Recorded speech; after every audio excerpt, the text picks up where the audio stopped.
Riat le pasari na Jerusalem choi moi na la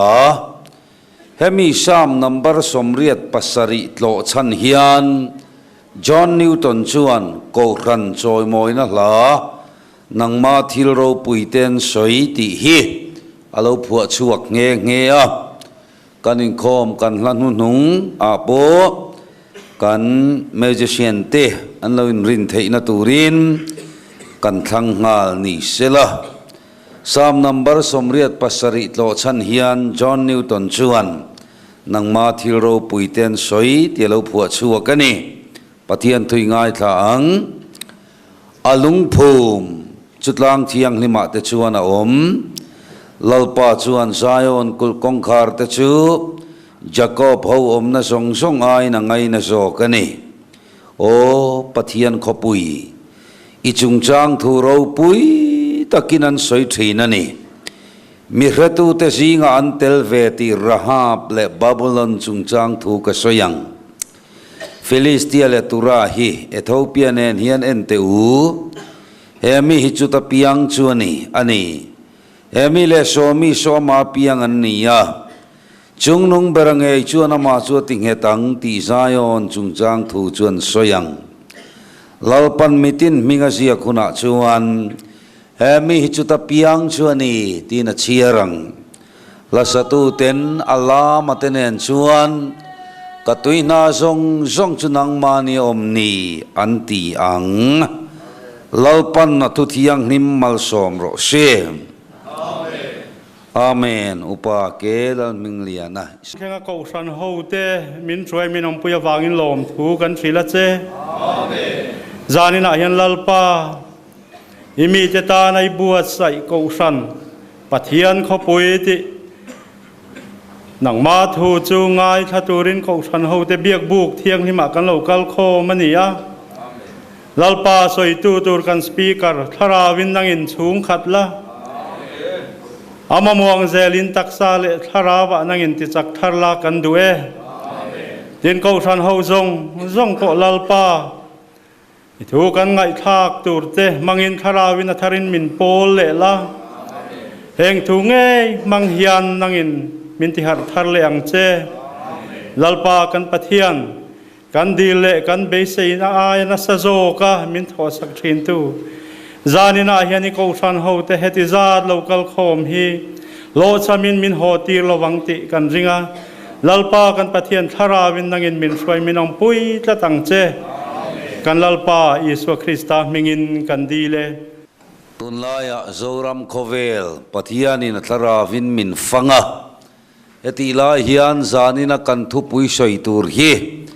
apoi mo viau ti hi ko ranin khethar le ila ko ran chung chang hi kan khelo talutuk devem o ati theita ani ti chuan Presbyterian ko han point thu chuwa te kan siama ti chuan ko han dang zoram ko han trang rual te point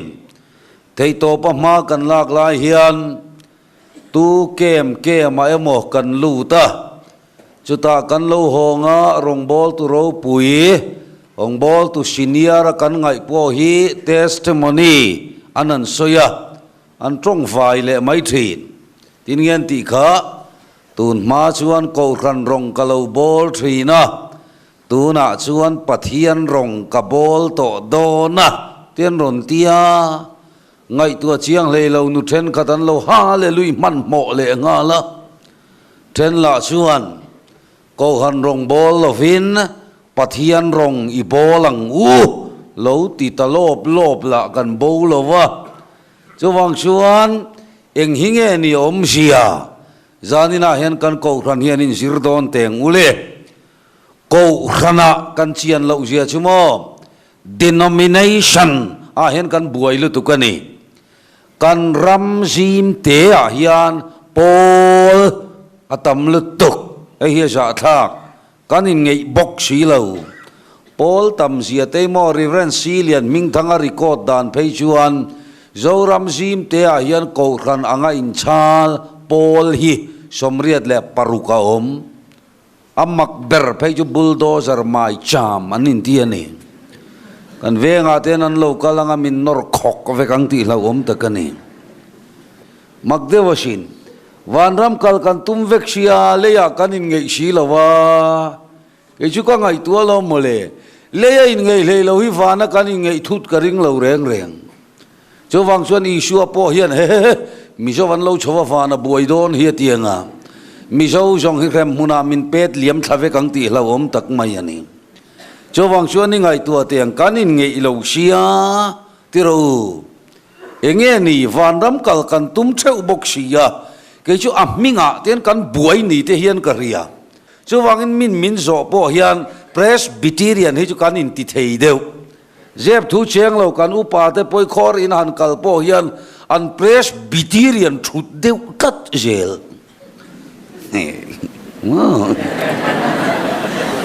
do ta ni lo reng reng ke nge poi min han zo hian mo soi nuam ka tialom ngayo men ko han nge ni min ti hian epc ti ti ai chuan ikeke ti ti ai chuan salvation ti te baptist ti ti ai chuan ngayo men ko han nge ni an ti hian e ke ni mo presbyterian church han ti trul mai chu ang nge mele maya kanu pa hausa nga hian han ti sila moi hian ka ring ani presbyterian church han ti trul mai chu ang nge mel don maro su kaloina nia ka soi moi mai mai along UPC point 2 man UPC antingai lo en ko han nge ni wasot chin teu ke ni mo tharau thiang lim din ko ran United Pentecostal Church why avanal reuwe ikeke sot le chin teu en ko han nge ni anni pon ikeke antingai lo ke ni mo lali suan khovela ko ran dangadin emni ke ni chu Isua Krista ko ran ngat kan ni hi wat thabik ve ma se ka rilang chewo ming chu ming mai mai alom lal thiang limi bal de wan tam zam lowado ideu pon oma ram phang za wa sil char la mulo te pon oma lal rong boli hurwak mai mai te pon oma ming chu ming mai mai ani enge mo soi tum le enganga presbyterian ru presbyterian ka pathir po ni ila sinot ku karavoi nga phit po ni ma sela lali suami kan ni lo suan kan thianga khremuna kan veteran thanok nok mayang enganga UP shiro baptism nim phum achang po ni rosom sari che lali suami ani lo suan athianga khremuna asi thalar lar mayang sabat ho pon sat habat bat mayang baptis ho pon lum thabab bab mayang chowang suan la siam tu neng tin nge soi khiwan chan chin khika reto I suami tenan mudonani ati mayani chowang in leya hian in se angai reng reng lo nakina kan thi huna chuan huang khata ho tu pakhat hovin vana kanom don chowang in hele lo in se angai lo maro chutle min dai theo de wangai e kan veng chu veng mong lam chan kan changa mi zong zong kom thang lama kan oma chowang suan pol zong dek ho po hian veng mong hi chu diktakin min zuam ve de uthina ni lali Isua Krista aya pol buai pui ho hi an fak dek gel enga elama pon local zeu a enga mo ther lo te hian kenga kan pola lo om ra mi pola sa te hi an thlem chuak vel thin chutianga pol zong reng chuan mo ka hilang cheu veng khata pa fing deu ina an lut ngai lo reng an hoya tle mamol mel dewa an ngai ina an lut thin chiang em ina an lo lu ta ni chuan mo kapu mol mel an ti hle che ti lo rero chu wangin pa ber che ta hun rap chunga thing fak po chua pa min wangai mo le ve ti mai sia niang pol zong dek reng hi chuan pa fing deu nu fing deu inan lut ngai lo le chuti ni ta shela ing sunge ko khan chu ni tang chu chu lam san ina kan zir tur chu ni ko khan chu bible alo real khop maya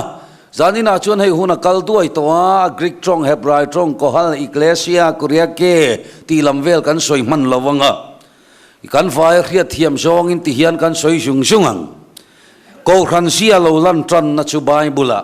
mi pa le mei cha siama alo lang trana in nei na alo langa temple din na kan muwa Israel te nga fa khun thar lo thleng tura ko khan sia soya kilveng vong takani leyamo pastor le upaho siam chop mai mai ani lo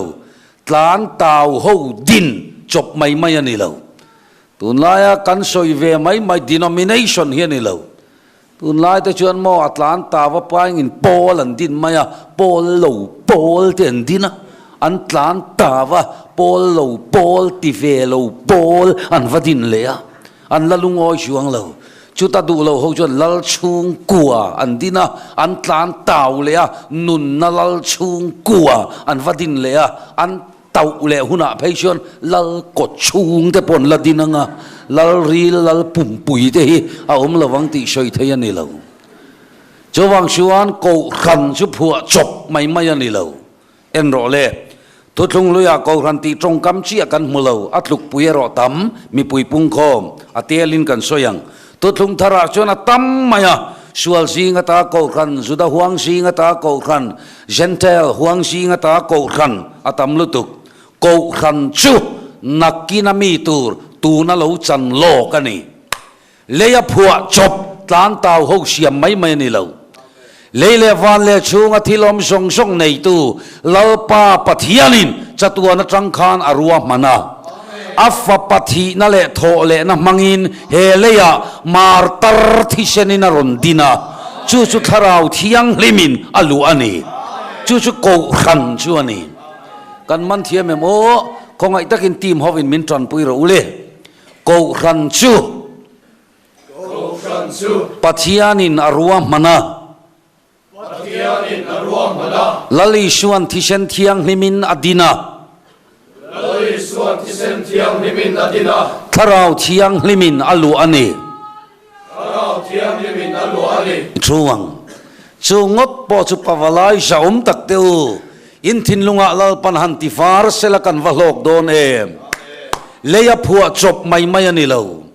pathian leile van le chunga thilom song song nei tu lalpa pathianin arua mana afa pathi na le tho le na mar tar thisenin heleya hian ron dina chu chu tharau thiang limin alu ani chu chu ko khan chu ani le ti chuan ko khan sia heleya alo in rem khom chia ka chuan man le tun le nakinami turte chung lam le nuai lam te ain zom khom veka om sia chu mana ko khan kha tu na mi hi nia tu na ko khan hi nakina mi tur poni chu chu la siam tu in nal de vina som khoma fam kim kanom lo helei ko khan te ma se van ko khan ho nen khian tu na po kanin zom chatuan ram thlengin mana ko khan le tu na ko khan le nakina mi tur ain zom vek mai ani soi khan thei ani lo ti khan in lama soi zom tur ti suan ko khan chu pakhat ani helai tak khi kan uar du lai pakhat chu ani kan soi zau hre dang hei chu ko khan chu vana aoma leya aoma chu chu pakhat anni anin pakhat zia le anin zom zia chu tir ko polan van ko khan le lei ko khan in zom zia pakhat anni zia soina chuan te khin nan mixing taksaron manga ko khan lu chulal i suania lal i suwa taksa chu ko khan hiani aron titani van ko khan le lei ko khan in zom chian zia chu lu le taksa ain zom chiang kuang ang hiani ti kongai takin in khom singa hian kan fa in lu le taksa in zom lo zong bani pharlok tiang ule enga tinge enro le lu le taksa ain zom chiang kuang ang hian van ko ran le lei ko ran chu in zom chiang ani ma se thil poi lutuk chumo ko ran ni na khelo chuan khalai takhan kal sual pha lau thung ani tir ko polan van ko ran le lei ko ran in zom sia chu lu le taksa ni ati kha ani lo zong in he bible min sir tir lo zong hen an her ta dai maya tin ngen ti van ko ran ka tel chuan to lei ko ran mu thei mai mai eng ma ni lo an ti ta dai mai ani chu ani lo zong in an her ta dai mai ani van ko ran ka tel chuan to lei ko ran mai mai eng ma ni lo avadik lo em chutian yan lu ringot an buai pui ti na ni chu nau pangkan tel sia muta chuak lawang lu ringot buai pui hi mi fing ka helo reng reng khoya ma van ko ran ti lua wa lei ko ran enga ma ngai lo hi mi fing anom lawang enge om sia han soidon chinte ko mol de vino so tatang son Miss World or Miss Universe mai cha perfect lutuk lo phei ta mai sela nula pian nal deu mai kal hi chu nalania Miss World Miss Universe tan non pen phei ta mai sela kal moi non phei ta sela kanu pa mel thatak tak hiron kal kan zel mai sela ta hen ron chou ta sela amit meng fia ka khan min ron ena min ron au ta ni akutaron phar chuaka ngai om te boite kabianga min ron chul ta sela I love you min ron ti sela o khan nula mel thalu tu khan kalua min chula ngai om ka mangai che kalu duat takin min chula maro chukut le lam khan chemte zoom em le riam lu tu ka kenga kadula apir maya apir thi nu to maya karila tlapur to maya ti chung chuan kalua ngai om ka mangai che min ti loya kalo min ringem eng angan nula meltha po ni she kalom ngai lowang ti chuan in man thiam devem ko ran lu lal i shua chul chula lal i shua taksha ko ran pir ho hian eng ti hoi mai na lal pa hi kan ti lom ngai lowang chowangin ko ran lu chu lal i shua kristani lal i shua taksha chu ko ran hiani chowangin mo ko ran rong bol tu chuan pathian rong a bola pathian rong bol tu chu ko ran rong bol tu ani kapo kamo kan man thiam lo balta kin te khin thuina fia le mayang ko ran rong bol lovin lalpa rong i bolang u tun ma chuan ko ran rong kalo bol thina tuna chuan pathian rong ka bol to dona ni om takania ani mi alo in chu chiang lo mai mai thil ni om takia ni vek lo wasin kan rilang chewo ni om tak ni lo chumo museum ma hian school no pang hian ruaya ansar chuan ko kwalan enta nakina chuan dar thalang kuang chunga hen luru ro tliang moi em omani uluk deu main class 4 zirlai chuan khoisat an ho tu pa chu so na peta sar helai luru ro hitu luru ro nge ansar chuan a khrelutuk India nampa Mahatma Gandhi luru rovani kha abula jan luru ro tereu te tliang deu te hilo om vele a chu nau pangte chuan sar ani let lai tereu te hitu luru ro nge ansar chuan ngai tu chiang hlak lo khan anau pan lai luru rovani kha an ti tharoka ni om takania ani lo reng thil ni om takhian ni vek lo khuang cherat lom ngai hian an soi tak mai phei chumo aru ro an lai chuaka an zon don khan angai lo ka kal thei atien tiani ni om takania ani lo reng ngai tu chiang zel chin tengo ko ran chu lali shua krista takshania tisuan ko ran lu chu lali shua ni tlatalom kan la soi chuak leng ti chuan ko han poimo na som soi do ni la kovel pum hua pin pakat na mathaya mung som pariat chang som pariata Amerika sarkar ne na lalpana pe phallo Russia na pe phallo China pe phallo sarkar lian pui pui ne na pe phallo ako ran ne na lalpan super power apeni thunai na chung nunga pe ni chu chu engen kriem leichunga engpo i phuara piang chu vana kan lo phuaranga engpo i phel chu vana kan lo phelang lalpan ako ran ne na van ram cha bia pe ni avan ro pui rep rep em ko ran lo chuan tu man hei hian nei thei lo reng reng kal le mayang ti khan in lama pathian kut ke pathian man ruani pathum na chitin reng phun khom tu ni kut tua lei cham ram tui lei lo piang sual ke bai trong thei lo mit del re thei le hausa ang khata kan le nan lalpan le ya ko rana da ani abak chumo kovel thila hian kanin khuang rual to lo kan million ho hi an fel e maya kan lain kom thei jok kan environment ainang to lo lutuk re thei le hausa chu kak zau sel don kovel da na nia amaro chumo ko khan chu lalpan re thei le hausa million le mite ang khata kan le nan leya lalpan da ani kovel thila chuan mo dinner po buat sai sela tuna po buat sai che sela hela ma khan pain officer mess an sia manga middle class a lenga anuaya adang ko khana chuan mo officer thutna a khana lo re theile hausa he kan ko khana pon kan nual tonga heng te lom ke su a ngor kan ko khana ti du lo so ka nguo ki veng chung lam ho ko khan ai so ki ta veng pui ho king te khi o ka ngai tu thina a thu ho hi tian ka en chiang thina atu ka mo an biak phak lo tur kan thu ho thup re theile hausa ang khata kan le nan lalpan le ya ko khana da ni kan pathian ming chu fakin omro se pangana michitin reng ha chul nan lalpan leya ko khana da ani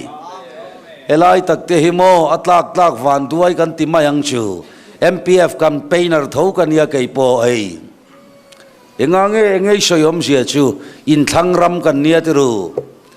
kan sinot revival ngot po hian mo komin in than nun bera khan nuai somruk revival department po hian kan seng vesin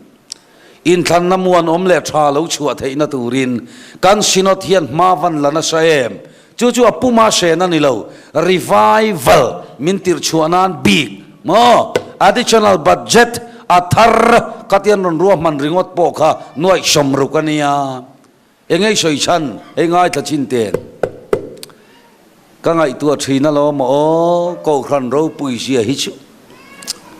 michitin reng ha chol nan lal panasiamani MNF party ruichil bung mai khan congress bel dona ZNP ha chol na mu lo ato pa chon congress party ruichil bung mai kha biak ina ha chol turina lo kalta congress party ruichil bung mai kha biak ina ha chol turina lo kala MNF party ruichil bung mai chera lo thut vai chuan congress pa kha ha chol to don lo ai helama pon la atan biak in kha ha chol na ni don lo chutiang bokin congress party ruichil bung mai chera lo chuan MNF pa kha ha chol don lo wasin tunge amo phurta angle mi song song ha chol nan lalpan leya ko khana da ani avan ro puye mo ikal san le mayango khovel chel ding tu ani parukna khovel la top don dang kher khopin aw ma ilamo heleya pathian ko khana chung chuan khovel he top ngot lowang e khai enge sia bible en mairo lalpa nge chu aw thom nen van tir ko chung nung ber onen pathian to toro drinen ako ran lam turin alo kal don ti chuan ako ran ho himin hip chowanga khovel a cheto don ani chowangin ko ran chu khovel chel ding tu ani ikan du tok le mayang basharina khovel mei cherani pariat na pathian chen na inani pakuana khovel siam thatuani ei chok bo hi mo mitam tak chuan khatian soi khan khovel siam thatu chu nirul love mizorama phei chuan NGO hi lo ma le khovel siam thatu le YMA in rui hlawan handowa vana pa hol sira ngal lian pui pui ban lian pui pui an bo zo vek mai lo ka phamia lo chu chu mai ani leine aya savin NGO zong poina an siam that thei to lo nu hi lopan ako ran mangina siam thale thin camping campaign crusade an lo lu ta na men lo wa fuak le khempoa se nei te olo kha lopan ako ran mangina siam thale thin chowangin ko ran chumo khovel siam thatu ani avan tam takem kal le ngal mayang som na ring tu te pur chok na lal pan leya adda ani hei chu mai chelam hoi zong a soyangai harna ten thenga hetianga ten mo ril tram fal inti anom thina ni ko ran du tok lova koi amo interact chi lalpa pathian hian alei ko ran ama ring tu te pur chok nan leya ko ranada abak pur chok na dang lal pana siam lo chowangin ko rana pur chodu lova pon lama fak dek katharau tu ya hal tia pon lama fak dek hisumo atlang puin nu ho hin ni gel enga inin sil rudona me ko khana pur chodu lova pon lama fak hisumo diktak chuan vok pui poi mo awa chuan englo thing atong thin chotiang bokin ko khana pur chodu lova trong trai dam thei khita lo kala han panang umyang keset karon ho na ingai tha ang kan sarmon tupa thiam don sila vakhita ihan kalang enga kan ti fo maya ko khana pur chodu lova pon lama vak chung ho chuan englo thing pathoi thing ten vatonga zirtir na peng leng pung an vadonga ko khanan ron kenga an kuai na nge ile si lova ko khan tan hling le buar an chua thin chowangin lalpa pathianin aleya ama ring tu te pur chok nan ko khan lalpana da ani mundanga pur chok lalpa hen rem ti mi alo avahan kalle mayang pathian ngai hlut berane leya chuan enge kan ngai hlutang le sum le pa hi kan ngai lu berang leya chuan atel lovina thei tlat lova lo ma dik sum le pai te ngai hlut lo turan ni lo mo rong bol nan te trangkai lutuk rong bol don tak chuan mo sum te hi ngai maro chu mo lali shua aya da len kha phal lo walom en ro le Mizorama ten rang kachak te kan ngai hlu ti ro fang ngai hlut tur ngaru lung hlu chu mo thila fang dewa rang kachak te kan duwa moi kan ti aom ngoi maro chumo pathian in angai hlu ve mi alawashin pulian thangan van raman soi tak mai pheju van rama chon rang kachak lutiat hialo omati tu lutiat nge soi lo van ti ko pakataron thok tharon ko ka tunge heta bol lo pai ati ni a ho jo vek jo kin kariam ma selamo pul thanga san soi chun zoma lungluk khopuyani tlat van ram chu jaspe lungte sapphire lungte kalkedon lungte smaragdin lungte huakinto lungte chrysopra lungte sardion lungte sardonox lungte lungman tam chitin renga chei moyani atitlat mai sia chowangin lungluk khopuyani suan rang kachakte bolhoni mai lokte chuan tiro anile pathian hian heleya oma hian enge niangai hlut berang zep thua cheng lo lalpa pathian in thil dang song song hi omro se an lo om tamaya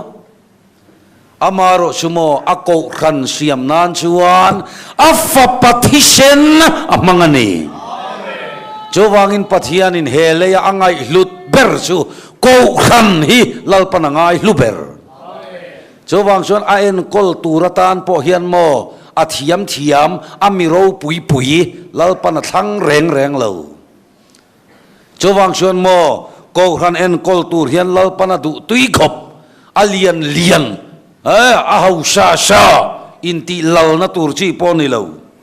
ngoro kan man thiam em achian em na sumo katami kha hau sak dewa wanga ni na chu chi ni ngai lo le ka thiam dewa wanga ni na chu mai chi ni lo cô khana xuân mo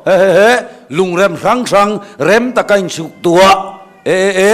taksa hian a chiang ber taksa hi cô khana ti boka taksa hian a lian an lal chuang lo o ma thua ka om lo monga bo thua ka om lo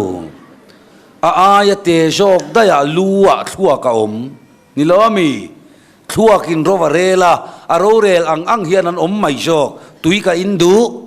rang takin akal mai kati lai khan mo mal pui te hian kalian jok ti sela lo che ve chen sela tunge tui in theyang mong te hian in ve phet tum sela tunge lim theyang cho tola thunga chu patinga hip fai vek mai anga sin chowang suana lian lal chu na chian ngai lo lekha thiam dewa wanga hausak dewa wanga lansar tum na chian lo chowang suan en ro le alian an lal chuang lo inti ro pui na chi poni lo idu tok le mai tiang ayen kol tu tan po hian mo lalpa hian du tui te ania ko han upatlin hi har te mai nia có nghe tin về tung xịa tính thấy miệng là vấn tị khờ em à số là mà số na có khăn u pa tin te har te ania en te u ke hian ka chiang lu tuk bakhat kan soi mai te ngo a khai ke hian fa pani ka nei ve to a anu ofisa kalangaya ke rong bola ka sinangaya nula kan mamota ti chuan ke mi mol mai po hian mo nula nung jang hlai na zong kama mo lo so lai nula so nung jang hlai ro e mai ma mi te om ro se ti chian ni lo naw om tulak sual he poi te mai nia reverend dr jaire man eng thunge soi kha khatla naw om tuan la suala mo a om tunu lian tuala anaw om ate tial min atopan en thata mo office an kalchi amul serelax achok kuranaw om tunu khan mate a natia amana lem jovek jela chowangin ke mi mol berpo hian mo karilara ka en chimlo kafa te en koltur chuan nula nungsang lai ringot ka ngai tu alo anma ni mangai tu ka song thin leile van le chunga thilom song nei tu lalpa pathianin a en chimlo ako ran en koltur chuan mo mi pui tam tak jinga ko ran mangai tu chu relutuk asik chuak nel mai ni ti hian mela a en lo ti chu a chiang mela lalpana en lo ko ran mangai tu chu em mi pui tam tak jinga ako ran mangai tu chu lalpan athang chuak mai alom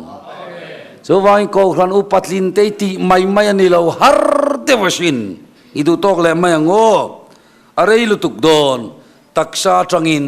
o pathian khopui i chung chang thu ro pui takinan soi thin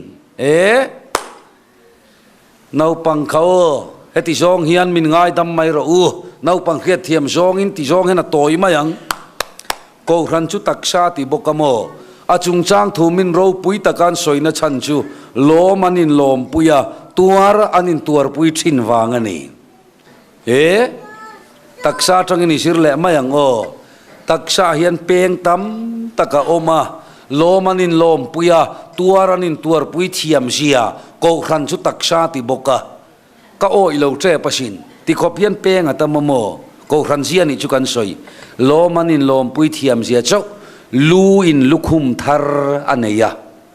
abak tu man lukhum thar anei lo lu chovin lukhum thar anei ma se anin lom pui thiam zia chumo akhum tu ni leilo ke hian lukhum thar kha mi mu lawa lawa pona ruai chuak zung zung mai ti khan chu vele akhum tu ni mi lo ka hi lo tronga lukhum thar ka ne ati kuthian rang lu tukin hey alo tia lom anin lom pui thiam zia hi ka o ilo trep tuar anin tuar pui thiam zia phei chumo in o ilo ve thovem heti khopin peng tam taka oma tuar anin tuar pui thiam zia chumo ha pakhat chau ana a mo helai ha pakhat chau hi na a an voi nan ronin khom lo vek mai ani amak kati ana khaju pakhat chau hi ni siamo in khom bana sukal maro o chalte narte kate ngongte omte o malpui song songin ha pakhat chau na khamo rizai nuan mut pui thup mai ngati ngei ronin khom lo ti ko ho no alo lo man vahanin lom pui thiam em tuaran vain tuar pui thiam em chutiang shuan ko khan chumo lo manin lom puya tuaranin tuar pui thina wangin achung chang thu ro pui takinan soi thina ni ko khan chu lomin lom puya tuar in tuar pui ton tur kan ni cho chu pathian nung ko khan chu ani le engwang ro pui em nge panga soi theyanga ma se kan soi man lawang tiringot hian pakhatna akal kongwang panina akong kharwang pathumna ain nga na wang palina abang wang pangana achom tutui wang atam diet diet tiro chowangin ko khan chu ro pui taka soi lo chi ni leine ko khan chumo akal na kong ringot po lali shua kristani Isua kaltlang lova resistara iron injiak veringot ani chuan pon khothima anla pai thowang che lal Isua kaltlang lovin ko khana alu tlang theilo khai tikhan ngai tu chun som ro le kovela kul ro pui ber khain la riem ei chau hisoyang kovela kul ro pui ber kha history la point omanga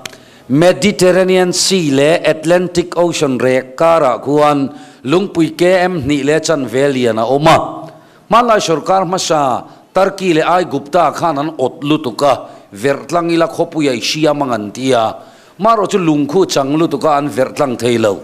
nakina po hansar chuna Gibraltar tiula ti chuan alem ne na lo lang utmayang info na khan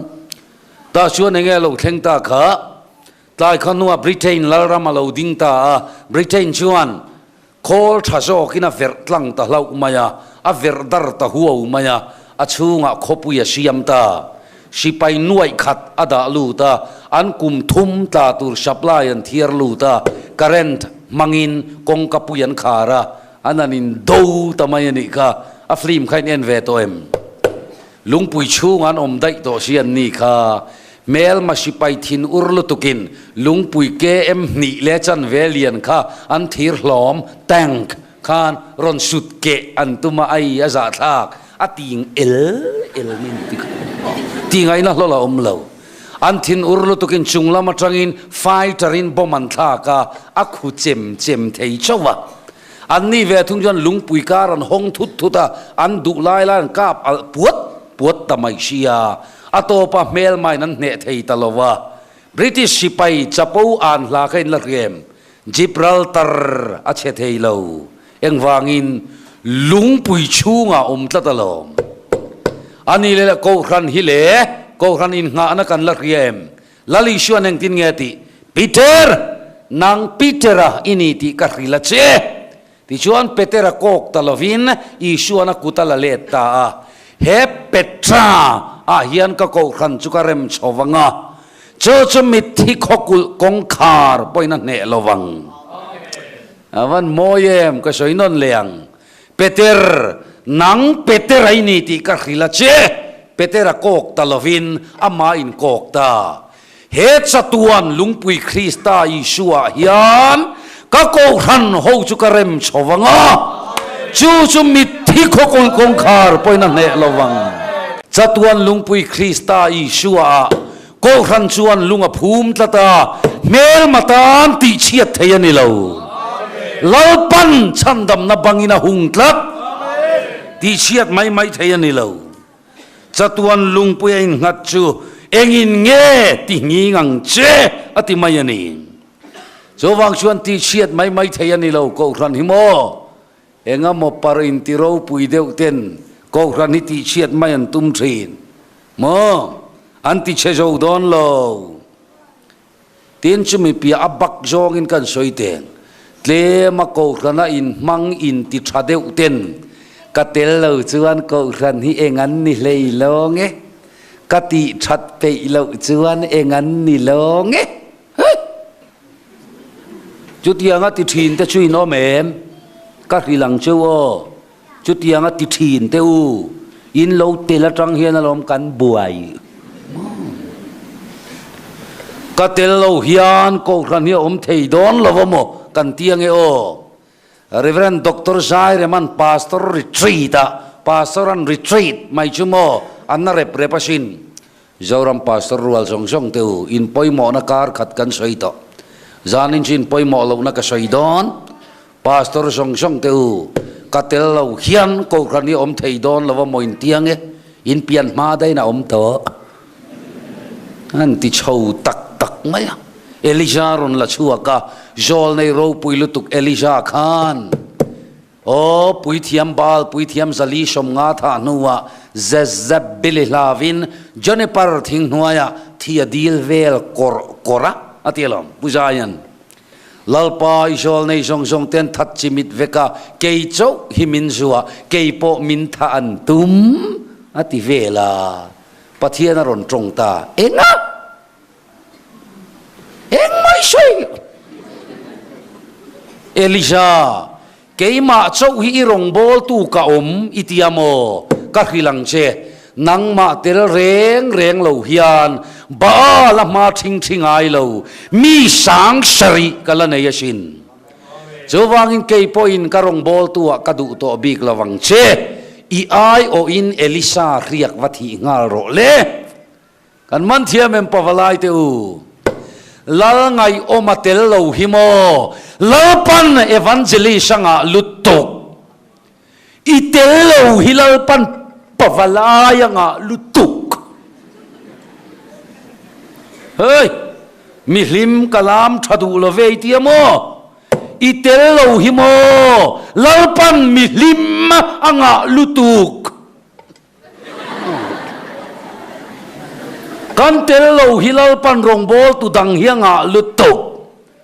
chowang chuan ti siat mai thayani lo Rome Empire ro pui lutuk Nero te Domitian aten ti siat an tuma an ma ni an chesel ko hanero chumo chatua ni na ro pui sual zel amen a ro pui sual zel don ti tak taka chuan mo ti sha deu po hian ko ran bel vak lo hi chumo enga mo ti deu hui na hian nei tlat for example a chuan nula mel thadeu pian moi deu po ni ro se ko ran bel vak lo chuan mol deu tlat ko ran bel tlat chu re thei jok in zir niam jok ma sela an bright jok tlat do ta ni lo entinan thang moi ni ta sela ko ran bel tak chu kovila thang moi ei anti mai ni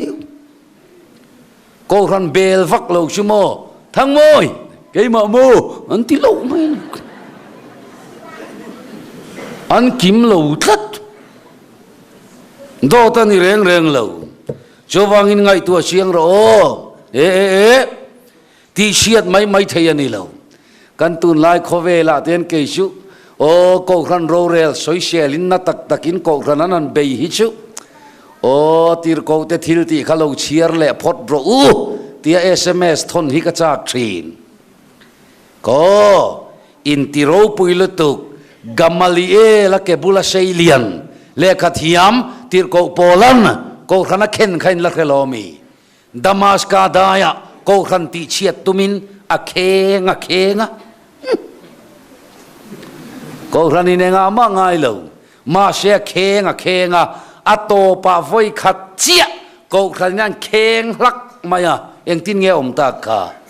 kha le khathiam Gamaliel ke bula seilian kha chople chilina mita del ta nga la vuan tu song ina awa oi tungai ni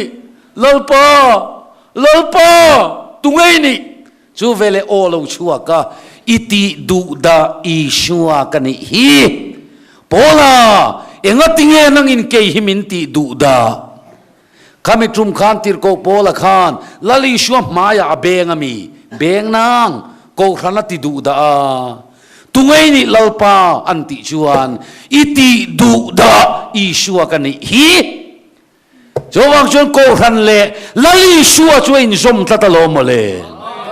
cô khăn enga mai ngai lo vani chuan lalpa hi enga mai ngai lo vani cô khana thil pek ipe ni chuan lali shuan ne na ipe ni a khan pain tunge pathian bana pe thei cheu ê khale a thei le nem a ai o ina lalpan le a cô khana da lom mitam takin chu lom ke kan nu zat theu lek thin chu cô khan tui tlana kang ta chung ta lâu chua kru ti anan thuk moi ve la ko ran tui tlana kang to chung ta lâu chua kru an han ti chu tiang ngai tha tui em te chu kan om sel mai mo ka rilang chewo khovel tui tlan song hi kang vek ma sela ko ran tui tlan chu kang ve don lo chandam tu nak chiang himatanga thi sen le tui lo luang chua khan a ko khan ho su min choma chatuan poina kang ngai lowang ente chatuan mangai nan tui nung lui te lo chuakin ifa te song a cho matlak cham rengan lau lo lasatu ten alama tenen chuan katui na song chunang mani omni anti ang chu wang xuan mo khove tui tlan hi kang ma sela ko ran tui tlan chu kang ve ngai lowang chandam tu nak thiang himatanga thi sen le tui lo luang chuak khan a ko ran ho chu min chom sel don chu mai la ni le nem lalpan mitin ming azia khuna chuan hemi chu tab piang chuani tina chiarang avan ro puyem lalpan mitin mingasia khuna chuan he mi hi ko khana piang ani tin ala chiar chuak le don ani